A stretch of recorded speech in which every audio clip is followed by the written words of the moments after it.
Thomas. Good afternoon. If I could start by asking you about Wesley Fofana, suggestions that Leicester want as much as £80 million for him. We can shorten this. I will not comment. I will not comment. I will not comment. Shall I ask the question? No matter how good your question will be, I will not comment. Is it fair to say he's a target? I will not comment. If you weren't to bring in another defender over the next few weeks, do you think you're short in that department? Do you think you need defensive reinforcement? We could use one more central defender. Yeah, if you look at the numbers and given the fact that in the moment we play with a back three, and the profile of the guys in the back three is a little bit different, I admit. So we're playing with also with Aspi, who is more a fullback as a central defender in a back three. With Kukureya, it's possible. It's a good position, but both of them, for example, cannot play as central defenders. So real central defenders, we could use one more. Let's see what happens. Likewise, at the other end of the pitch, you've obviously lost two strikers over the summer. If you don't bring in a recognised out-and-out striker, are you concerned about the strength and depth you have up front? I think we could use and strengthen our squad in depth and strength in both. But you know, it's one thing what you wish for, and one other thing what's possible. And it needs to be possible. Then we're looking for top quality and top personalities, good characters, and real competitors on the highest level.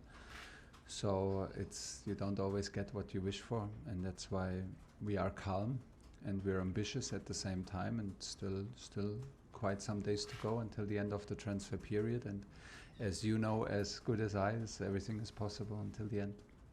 Again, I know the answer I'm going to get it. I'll give you a name, so I'm going to phrase the question differently. Yeah. No comment.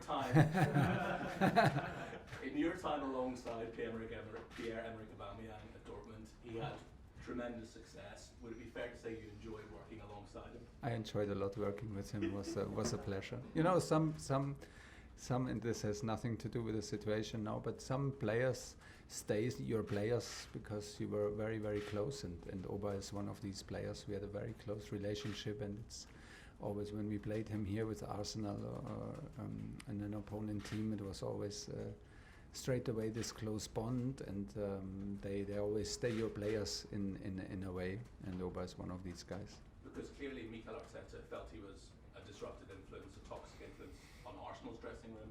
Yeah. You wouldn't have any concerns about him? No, because I experienced none of this, and this has nothing to do with his situation in Arsenal, which I will also not comment, and out of respect, and because it's not on me to comment, because I don't know what happened. But in Dortmund there was never an issue. Just one final question from me. Obviously you played Spurs 4 times last season, beat them 4 times. Yeah. Antonio Conte said himself back in January when you knocked them out of the League Cup, there's a huge gulf between the two sides. 7 months is a long time in football. Do you think they've closed that gap now? Do you think Spurs are now a side that are on a par with Chelsea? I never felt a huge gap in preparing these matches, because they are close matches and they are very competitive and very talented squad. I think I know very well what we invested and to what level we played to beat them 4 times and not concede a goal against this quality of a team, and then an emotional game in London like this. That means for everybody so much. So this was a huge effort and a big performance, big consecutive performance from us. I think they, in general, I think that it's a bit. I don't believe everything that Antonio Conte says in games like this, before games and after games. I admire him a lot, and I believe strongly that every team he trains competes for everything, no matter which team it is and what club it is. And this is what he proves right now. They had maybe the opposite last 7 months from us, given the situation. Everything was clear. They had something very clear to fight for. They put all the energy into to make it into Champions League football. They reached Champions League football. Their targets were clear. The setup in the club was clear. They took advantage of this situation and had a very aggressive and very aggressive transfer period, and a very straightforward and an excellent transfer period to strengthen their squad in quality and in depth, and that's why it's one of the toughest opponents, because that's what is always with Antonio Conte's teams, and that's what we're facing tomorrow. No, not tomorrow, Sunday. Thank you, Chef. You are? Good. I appreciate your no commenting on quite a few things today, but Thanks. I do want to mention Pierre Emerick Aubameyang again. Do you think he gets the bad press here, and would you like to work with him again in the future? I don't follow the press about Pierre Aubameyang, about Oba, because I don't be offended. I don't follow the press so much, and I don't know if he has a bad press or good press, and I cannot care less. It's not important. Would you like to work with him again in the future? It's a nice try, but we don't talk any further. I was very polite to talk about my time in Dortmund, but we don't talk about the future with players who are not here. The future is in the next training. That is tomorrow morning with all the players who are here in the dressing room. This is where the energy goes. So he's not coming today, then, obviously. Can I ask you about what it's going to be like playing in this heat on Sunday? I mean, this is quite demanding. I mean, it was quite demanding today. It was a huge difference from yesterday to today in terms of the heat, and it will increase until tomorrow. We adapted our training session times to early mornings. And yeah, in a stadium it can feel even worse. So tomorrow at 4:30 this will be quite challenging. I don't know if there's already agreed. There will be maybe and hopefully a pause for drinking. And yeah, we have some patterns implemented already to cool the body temperature down to make it to improve the situation as much as possible, but it will be training for sure. It's a good job we got 5 subs in. Yeah, absolutely, but it will be training for everybody. I think it will be very hot and very demanding physically tomorrow. Just one last one on Spurs and Antonio Conte. You've already spoken in glowing terms about your admiration for Antonio Conte, but you obviously kept Son and Kane fairly quiet last season. Yeah. What is the secret? I don't tell you. No, I don't tell you, because I think we have to be very disciplined in certain regions of the game, and there's a huge. They stepped a level up in their game. They have they play in the same structure so far, but they have a pattern in their offensive pressing, and they have a pattern in their defensive attitude to defend, and this changes a lot. So it's very important that we're good on the ball. It's very important that we are the dominant team. Hopefully put the game into the opponent's half, and from there we need to control the counterattacks before everybody else sees the counterattack. So hopefully we don't talk too much about counterattacking, because they are one of the very best teams maybe in the world in counterattacks in these movements.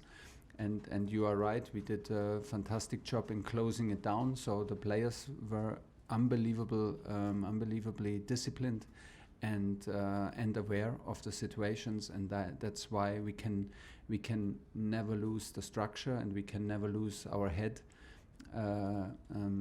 while we are attacking, because this is the moment. I believe this is the moment to stop the counterattacks. When the counterattacks start already, you're already in trouble, and you're in big trouble given the quality and the speed and the determination of Tottenham. So we need to be smart and stop the counterattacks before they start.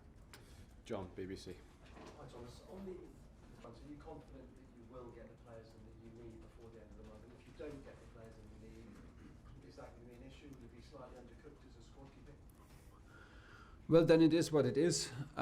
We will not panic, and we will not do things, and we will not try to sign players of which we are not 100% convinced. All signings so far are fantastic signings and help us.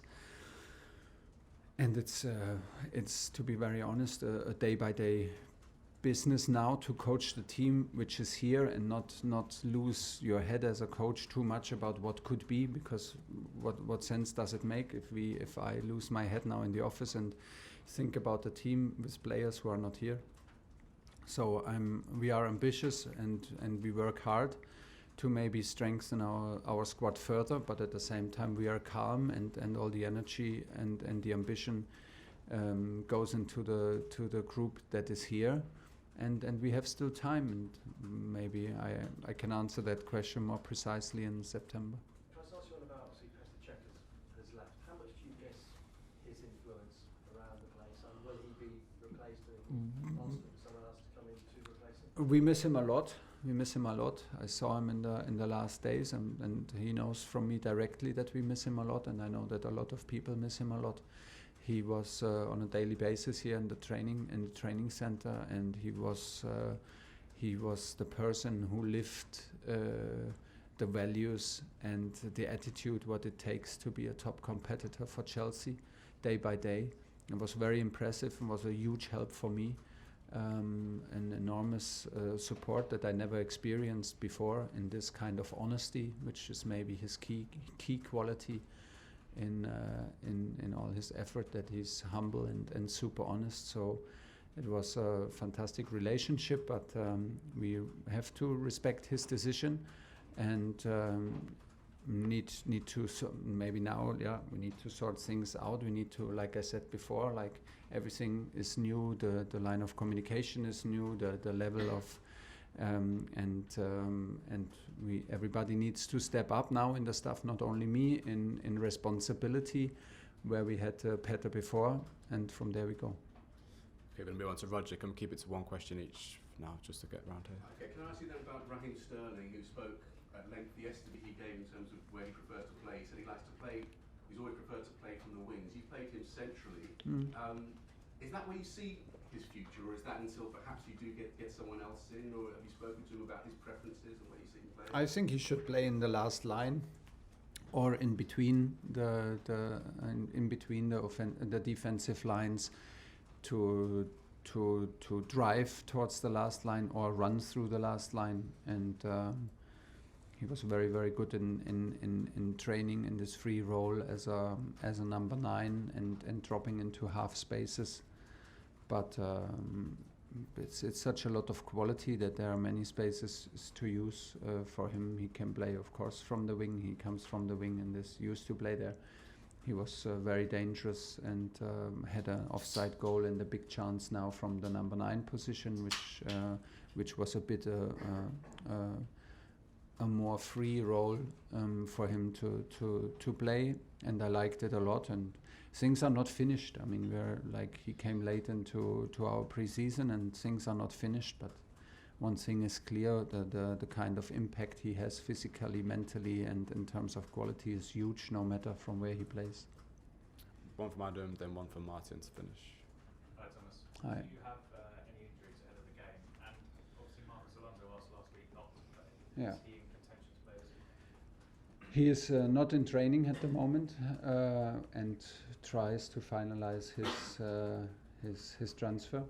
So he will not be available for tomorrow's game. And it's the same for Kova, who is injured, unfortunately, has issues with his knee and always a little bit of a reaction. So we decided to take a step back and increase treatment time and reduce the stress that comes from training to have no more reaction before we start again. And this is whom we miss on Sunday. Everybody else is available. Martin, finish off. Hi Thomas, just a quick one on the subject of heat. You Yeah. talked about changing the training regime and the times of training. Yeah. Could it be a factor in your team selection, because you have so much data on players, you'll know who's better in heat? You played in hot countries pre-season. Younger players might be better than older players. I'm not asking you to say which way we go. Could it actually affect your selection for this specific day? It is demanding, and it is more demanding. We see clearly from the data that the same training exercise in different condition has a very different output and has a very different effect on how you feel. And it is maybe also a matter of how much you want it and how much you accept it, because it will feel at times maybe very, very difficult and very draining. So it is also a question of who has the ability, who has the will to go to pay to play through the pain, and I'm not there yet to that it influences my starting 11 like from the weather forecast, but we accept the fact that this kind of heat has an effect on the has a physical effect on the players, of course.